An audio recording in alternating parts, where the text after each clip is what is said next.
Welcome to the next video in this series, where I show you the most efficient ways to perform any exercise so you can maximize your time in the gym.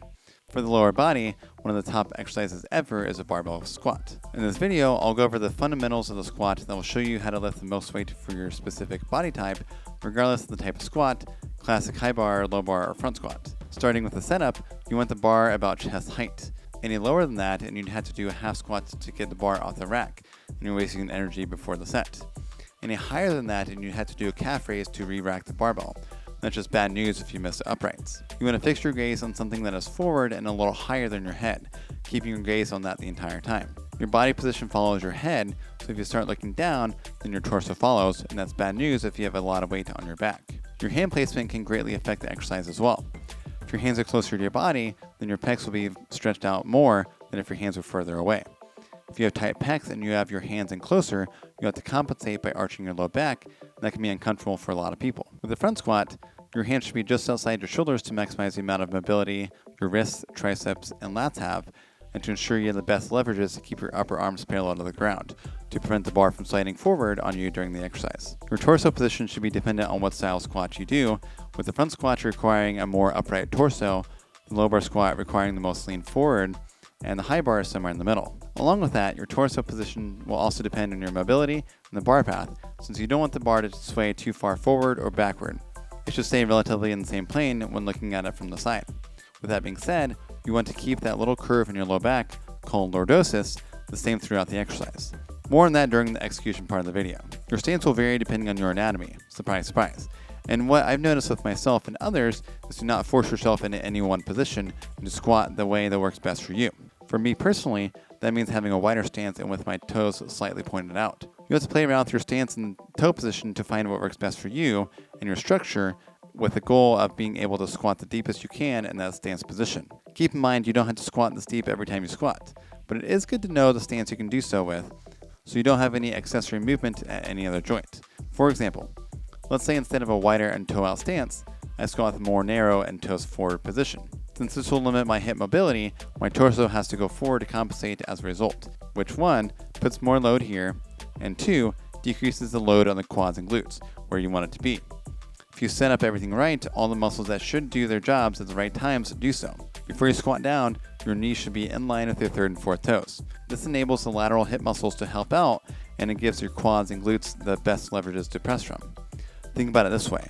If your knees caved in or went very far outside your third and fourth toes, would you be able to squat with as much weight? Of course not, since the line of resistance, gravity, and the weight going down is different from the line of force from the muscles and joints. Creating a stable arch is the last key element in your setup.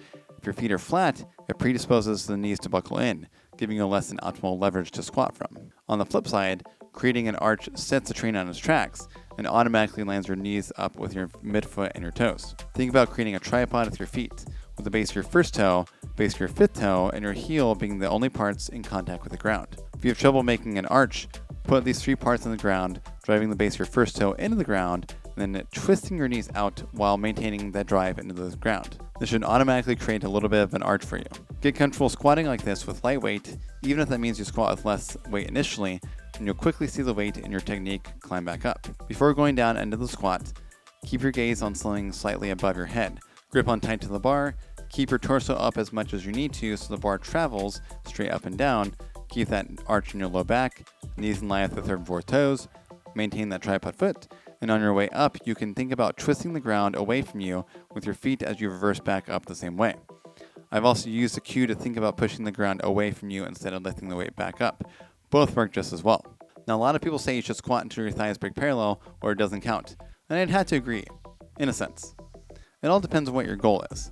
If it's more strength related, stopping at parallel is fine, giving you that mid-range strength which is best to push from. If you're looking for more of a muscle building effect, then it would be more ideal to go as low as you can as long as it's okay for other body parts, namely your low back. Contrary to what we thought earlier, the butt wink, or when your low back rounds in the bottom position, isn't necessarily bad in and of itself, but if it hurts your low back, you should probably stop before that point where it hurts. Remember, for hypertrophy, we want the best stretch possible, but not at the expense of pain. If you're working with heavier weights, it doesn't hurt to wear a lifting belt and to use the Valsalva maneuver, where you take a deep breath in, filling your stomach, sides, and low back with air, hold it when you go down and come back up, breathing out of the top then repeating before you start your next rep. You'll use this for sets of 6 reps or less, or on the last 2 or 3 reps of your sets. And only use this technique if you don't have any blood pressure, heart rate issues, or are prone to pass out.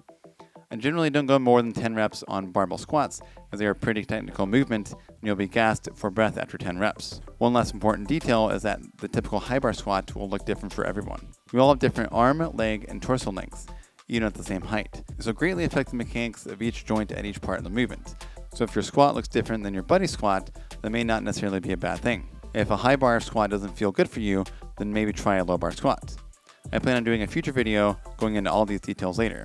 As long as your low back, knees, and other joints are okay with it, you can work in the 3 to 6 or even up to 8 set range for 5 to 12 reps. There was a study in which trained participants did up to 52 weekly sets for the quads for multiple weeks in a row, split between 3 exercises twice a week. That adds up to 8.6 weekly sets for the barbell squats, which is one of the 3 quad exercises. Obviously, 8 sets in a single workout is a lot and can take a considerable amount of time to do so. I'm not recommending you start off doing 8 sets right away. Try adding 1 set every 2 weeks and adjust or stop if you start feeling pain. You'll find you can't do as many reps with each subsequent set. So if you do 8 sets, work in the 10 to 12 rep range and take off some weight if you can't have 5 reps in a set. If you have any questions about the barbell squat, leave a comment below and I'll do my best to answer you. Click like and subscribe if you found this video helpful, and I'll see you in the next one.